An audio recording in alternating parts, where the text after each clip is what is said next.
తప్పు చేసి దబాయిస్తే అది నిజమవుతుందని చంద్రబాబు నాయుడు అనుకుంటే అది ఆయన భ్రమే.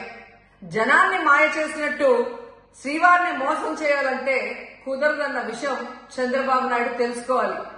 నిన్న జగన్ గారు తన తిరుమల పర్యటన మీద స్పష్టంగా ప్రెస్ మీట్ పెట్టడం జరిగింది. అయినా దాన్ని ఒప్పుకోకుండా చంద్రబాబు నాయుడు తప్పుల మీద తప్పులు చేస్తూ మళ్లీ మాట్లాడతాడు. జగన్మోహన్ రెడ్డి గారు తిరుమల రావడానికి భయపడుతున్నాడు, డిక్లరేషన్ ఇవ్వబడుతుంది కాబట్టి ఎస్కేప్ అవుతున్నాడు అని చెప్పి సూటిగా చంద్రబాబు నాయుడు గారికి చెప్తున్నా. చంద్రబాబు నాయుడు జగన్ గారి దమ్ము ధైర్యం గురించి రాష్ట్ర ప్రజలందరికీ బాగా తెలుసు.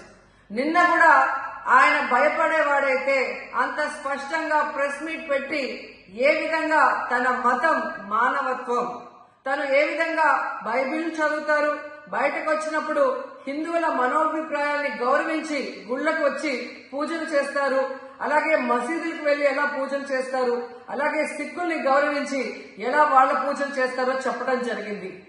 ఈ రోజు మీకు క్లియర్ గా తెలుసుకోవాల్సిన విషయం, మీకు దేవుడు అంటే భయం భక్తి లేదు కాబట్టి ఏంటనేది మీకు అర్థం కాదు. కానీ ఒక భక్తుడికి దేవుడి దగ్గరికి వెళ్ళాలి అన్నప్పుడు ప్రశాంతమైన వాతావరణంలో వెళ్ళాలనుకుంటాడు, ప్రశాంతంగా భగవంతుణ్ణి పూజించాలని అనుకుంటాడు. కానీ ఈ రోజు మీరు జగన్మోహన్ రెడ్డి గారు తిరుమలకు వస్తానని అనౌన్స్ చేసిన దగ్గర నుంచి బీజేపీలో కొందరు, జనసేన, తెలుగుదేశం పార్టీ ఎలా అలజడి సృష్టిస్తున్నారో అందరూ కూడా గమనిస్తున్నారు. ఏ విధంగా అలిపిరి దగ్గర మేము అటాక్ చేస్తాం, అడ్డుకుంటామని చెప్పటం, అలాగే వైఎస్ఆర్ కాంగ్రెస్ పార్టీ నాయకులందరికీ, కార్యకర్తలందరికీ నోటీసులు ఇచ్చి జగన్మోహన్ రెడ్డి గారి పర్యటనకి పర్మిషన్ లేదు కాబట్టి ఎవరొచ్చినా అరెస్ట్ చేస్తామన్నట్టుగా భయభ్రాంతులకు మీరు ఎలా గురి చేశారు. అండ్ ఈరోజు కుల రాజకీయాలు చేసి రాష్ట్రాన్ని భ్రష్టు పట్టించడమే కాకుండా మత రాజకీయాలు కూడా మీరు ఎలా చేస్తున్నారో అందరూ కూడా గమనిస్తున్నారు.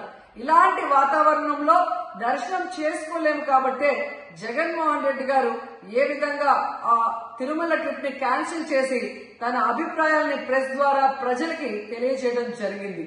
సో నిజమైన భక్తుడు జగన్మోహన్ రెడ్డి గారు ఎప్పుడైనా మళ్లీ వెళ్లి వెంకటేశ్వర స్వామిని దర్శించుకోగలరు.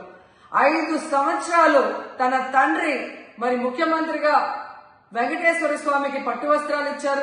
జగన్మోహన్ రెడ్డి గారు 5 సంవత్సరాలు మరి పట్టు వస్త్రాలు ఇచ్చిన తర్వాత ఈ నీచమైన రాజకీయాలు చేస్తూ డిక్లరేషన్ పేరుతో మీరు మాట్లాడుతూ ఎవరు అడ్డుకున్నారు అని చెప్పి మళ్లీ దిగజారుడు రాజకీయాలు చేస్తున్నారు.